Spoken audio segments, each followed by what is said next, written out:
कमीना कहेगा। लो अब देख लो, सब कुछ चला गया हाथ से। हम उसे 10% दे देते हैं। 10% का मतलब होता है मिलियंस ऑफ डॉलर्स। कोई और रास्ता नहीं है। शारिक, वकील क्यों आया था, क्या कहा उसने? विरासत के हवाले से मामूल की कार्रवाई थी। माफ कीजिएगा, देखा नहीं। हमने बच्ची को दूसरा नाम देने का फैसला किया है। दूसरा नाम? कौसर। ये नया नाम रखने का आइडिया आप ही का था ना?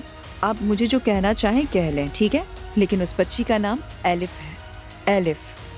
जैसा कि आप जानते हैं कि छीना हुआ होटल सही नहीं चल रहा, तो मुझे ऐसा लगता है कि उसे चाय खाने में तब्दील कर दिया जाए तो अच्छा होगा। हम इसे वेलनेस सेंटर या स्पा में तब्दील कर देते हैं। ठीक है, वोटिंग कर लेते हैं। चाय खाने या कैफे के हक में कौन कौन है?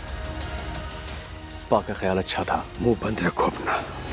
तुम्हारी ये जिद नुकसान देगी, जिद्दी मत बनो।